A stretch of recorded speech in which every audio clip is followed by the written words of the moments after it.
I'm Timmy. I'm Justin. I'm Nathan. And this right here, right now, is Three Old Tech Dudes. Oh my goodness.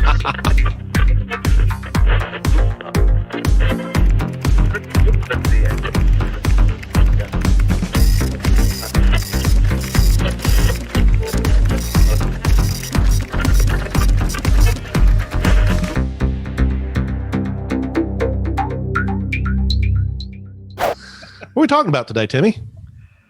I got a question for you boys. Okay. You old tech dudes. Hooligans. Old tech hooligans. I like that one. Go for it. Memorable amateur radio conversations. I've got a few. Who else has a few? I got one. What you got? Let's hear about yours, Nathan. KB9GMU. Over to you. So, back in 91 or 92, probably 92. I want to say spring of 92. Might be right. No, spring of 90. Well, anyway, somewhere around that time. We had a major storm come through. I was in Indianapolis, north side at 79th and Harcourt, which is an apartment complex. And I had my IC2GAT handheld radio, which is it's upstairs right now, but it's just a handheld, basic 2 meter only, 7 watt, which is about the only nice, really cool thing with it. And I had that sitting in my charger, and I was playing on my Commodore 128. Yes, I still had it. And I realized that I was going to get on a repeater and talk to a friend of mine. So I keyed it up, the 7.3. I was actually going to talk to the one, not locally here for us, but the one up in Anderson. And I keyed it up and just real quick and ID'd. And a courtesy tone came back, and then about 5 more came back on top of that. And I was like, oh, that's cool. So I had also heard Bedford's at the time, our local repeater, used to go this, that was the actual courtesy tone. So you knew what it was, because I think we're like the only one like that. I'm like, oh, that's cool. I'm hitting Bedford on a watt. Well, that's cool. So I go down to 652 simplex, which is simplex is simply walkie-talkie to walkie-talkie or base to base. It's not going through a repeater or anything else. It's literally just point to point. And kind of like CB is. CB is strictly point to point, for example. So I got down to 146.52 simplex and, set it up. And I did put it on high power and hooked it to an external antenna. Mind you, this is a 5/8 wave mag mount, pi pound mag mount on the back deck or back porch. And so we're not talking like high elevation. This thing was at 4 feet. So I went and ID'd and unkeyed. And a couple of seconds later, a guy came back. It's like, hey, you guys are coming in full. We got some really good storms going through where we're at. And I was, well, you guys coming in, you guys are coming in, or you're coming in rather, like full scale. And I'm like, oh, that's cool. Let me back the power down and see if you can hear me, because I'm running full power. So I kicked the power down to 1. He's like, oh, yeah, you're still full scale. I'm like, well, that's pretty cool.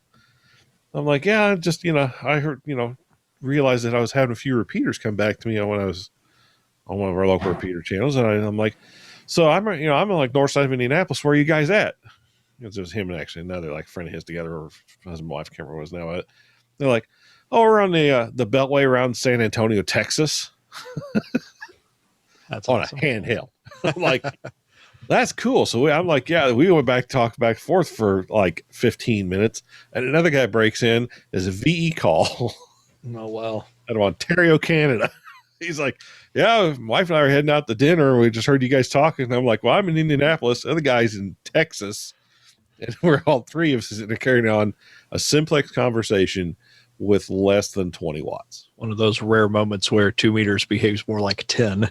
Oh, yeah. And it lasted for hours. Yeah, that's unusual. Hardly ever see that. I've never seen one that big myself. So. And that storm system, that it was called atmospheric ducting. So that storm system that was creating that stretched all the way from southern Texas to Canada. Wow. And it was strong. I mean, bad damage came from that one and everything else. But from the ham radio standpoint, that was cool. I was like, awesome. oh, wow. I get excited if I can reach Indy from my Yeah, house. Sure, yeah. So yeah, that's my cool one. And that was sweet. I was like, wow, wow, that's pretty cool. Yeah. I remember, I think I remember a couple. One is when I first got my general license back in 2005. I bought an old Kenwood radio. And I just jumped on 20 meters with an antenna I threw up. I made a dipole that was pretty terrible, but it did work. Yep. So I jumped on a frequency, started calling CQ, and talked to a guy in Oklahoma and told him, he was pretty weak. So was I on his end, but he was mobile, I remember. And he was just so excited that I was the first HF contact other than field days. I'd done that, Yeah. but then, just a straight Q. So, and that was the only one I made like that for the longest time until I got back into the hobby many years later. But that was a cool one. And then when I picked the radios back up again back in 2014, I got licensed in 1998, but hams tend to, come and go. I've noticed as I get older, I stick with it longer. So that's cool. I remember a morning, I got in the habit where I said I wasn't going to be mic shy, which I was really mic shy. I'd listen, I didn't want to talk. And then I thought, why am I doing this? So I started getting on 652, driving to work in Bloomington, and I would call CQ on the FM 652. Yep. And I landed a couple of really cool QSOs out of nowhere that way. One of them, it was a really foggy morning, and I flipped the radio on, and I was listening at the time, the linked repeater system that's around here. There wasn't anybody on our local one yet, and you guys had to start coming in back out of the woodwork or anything yet at the time. That's a couple more years. But I turned it to 652, and I could hear 3 or 4 conversations warbling, like when people key up over each other. It sounded like that. And I go, oh, the band's open. So I listened for a while, and I whacked the 55-watt button on my old 208H, and I dropped a CQ2 meter CQ Kilo Bravo 9 Sierra November Lima. And a guy replied from Vincennes, full quieting, also mobile. Like we were, like when we drive home, Justin, that kind of close. And I was on 37 just south of Bloomington. And I talked to him for long. Another fella popped in. He was over on the east of Columbus, just as clean. And we talked, and I actually logged those guys, and they confirmed. That's kind of unusual on too, because it was such an oddball conversation to have, kind of like what happened to Nathan, but certainly not as far. But it was a neat morning. So Yeah. Right. yeah, it was really neat. Cool. Well, mine isn't near as impressive. So The young ham in our group. yeah. So you go back a few years. I just got my squeaky new call sign. Hadn't quite mastered rattling it off yet. True story. So like for the first 2 weeks that I had a license, I actually had my call sign written on a Post-it note in my car because I hadn't memorized it yet. So I had to look at it to read it. Yeah. But I was at work and had gotten the confirmation from the FCC, went on the website and found out that I had a new call sign issued to me. So, I was doing the stalking of the website that a new ham will do for a week or two until their call sign is issued. And I checked and it came up, and I'd already bought my radio. Hadn't had it installed and was kind of just monitoring around, wasn't allowed to key up yet. So on the way home, I decided, and of course I've watched all of these YouTube videos about people's first contacts and stuff, because, I don't want to screw it up. And so I get on there and I'm like, this is KD9 IGT mobile monitoring, and unkeyed on our local repeater here. And a couple of seconds later, some feller came back to me by the call sign, a KB9 SNL. KD9 IGT, this is KB9 SNL. I was like, Good afternoon. It's like a real person. Wasn't expecting that. Yeah. So I keyed up and was like, well, yeah, you're my first contact. And he comes back and he's like, first contact ever? I did do that. Yeah. You remember that a lot differently than I do because I don't remember any hesitation. You just keyed up like you'd been talking on radios your whole life. It was. Well, I was pretty nervous. You hit it so solid. I'm like, cool. A new guy moved in there. I wouldn't have guessed for anything that you had just got your license. Oh, wow. Yeah, I was reading my call sign off the little Post-it note, and yeah, I was all sorts of nervous. Yeah. But yeah, and out of that sparked friendship, and then later you and I tore up that repeater for about the next year. It was just me and you most of the time. It was anybody else. we had our own like morning show. We did. Yep. Well, then I moved away from the schools because of levels of insanity, and said I'm just and went to a different company, and I had to it started not at the same time and put the radio back in the car or truck rather, and I'm like, yeah, I guess I'll put my ham radio back now. I kind of want to get back in the ham radio, so we'll do this, and then it's like, oh hey, I remember Tim. Yeah. Yeah. What's funny is I can remember conversations Nathan and I had over the past 20 years. Not very often, but every once in a while he'd get on the repeater and we just chat. And then we wouldn't talk for 5 years. That's funny. Yeah. I'd jump on there and I'd hear KB9 GMU. I'm like, hey, it's Nathan. Cool. I talked to Nathan for a while, you know? Yeah. It's like, he's still alive. Yeah. Right. It's like, well, yeah.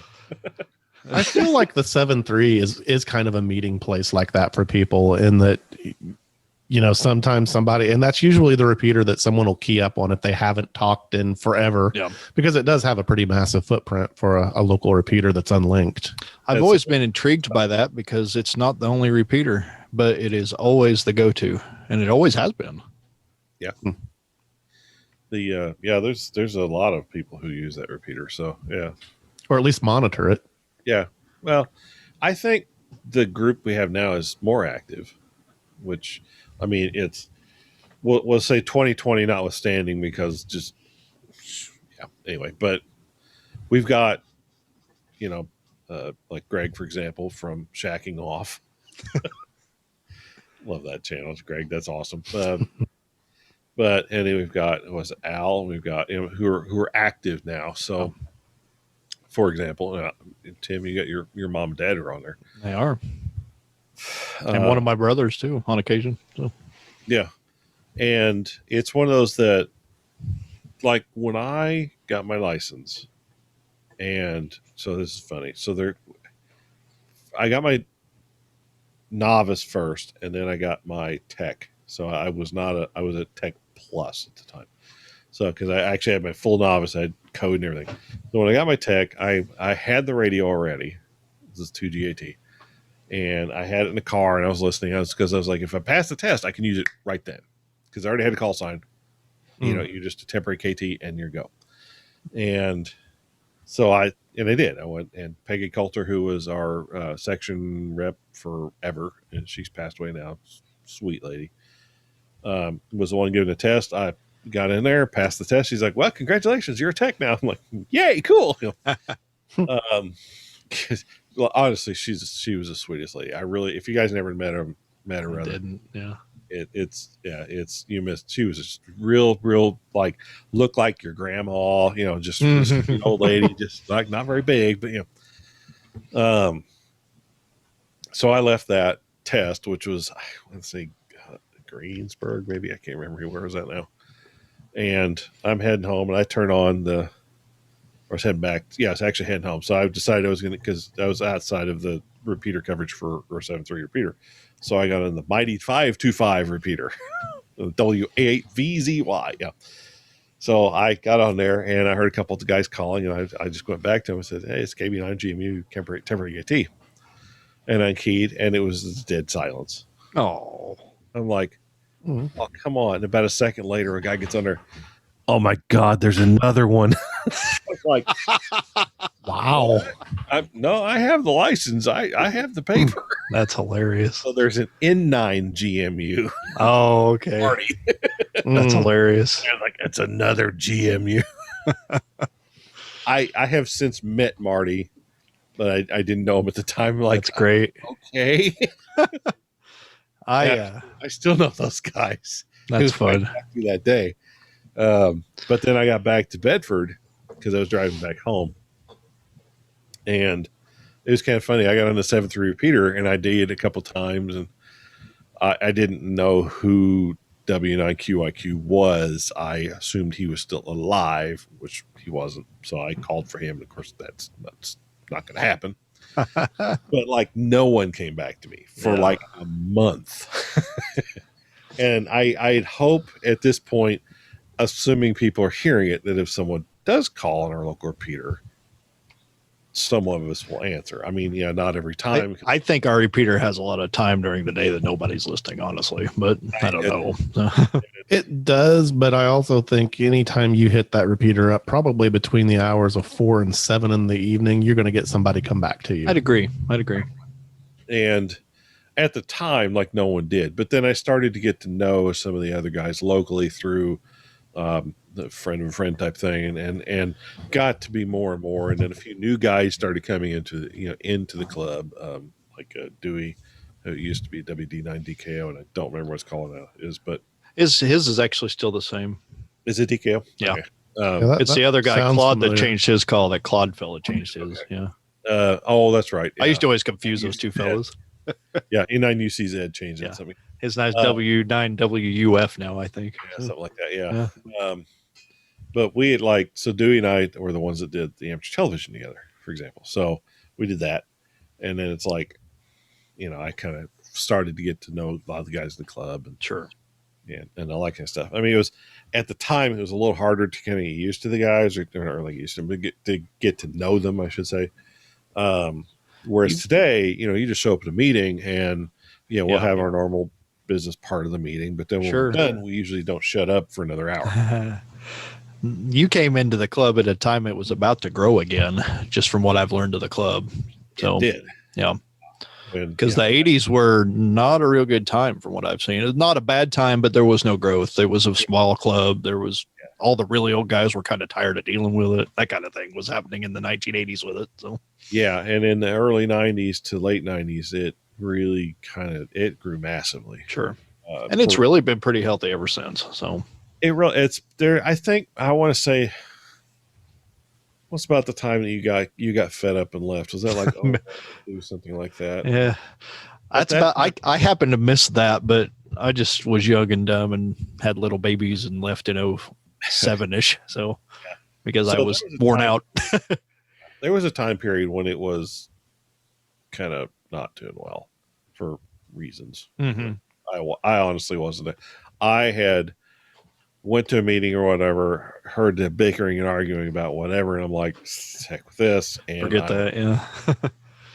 So, yeah. But since then... What a weird thing to get in arguments with is ham radio. That's what I don't understand. I'm like, thing. I've never once been upset at any time during any of our meetings.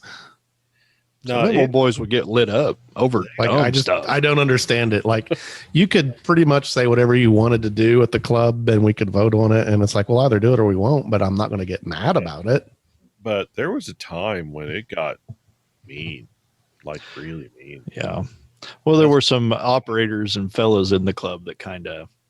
Yeah. And that's when John they would show big attitudes and, well, if you're not doing this, why should I even be here? I'm like, I don't think it's your place to force us all to do things because you're the one interested. That's kind of silly. So. Sadly, that's what destroys a lot of clubs. I've learned. There's been more than a couple of clubs just locally here that have just disintegrated because of people, and their inability to get along. Disinterest kills some inability. I know there was trouble over in a nearby county over where Seymour is. That club doesn't exist and there's no interest in making a new one. I know that. So there's not. And if you mention the word club, you might get smacked. So it's whatever happened there wasn't fun. Thanks for hanging out with us here on 3 Old Tech Dudes. Please subscribe to us here on YouTube for more tech old and new, tinkering at the workbench, repairs, ham radio, electronics, computers, and more. Please like this video and share 3OTD with your friends to help us grow the channel. We tweet at 3 Old Tech Dudes 1 on Twitter, and you can keep up with us on Facebook. Just search for 3OTD and look for our logo. Thanks so much for watching.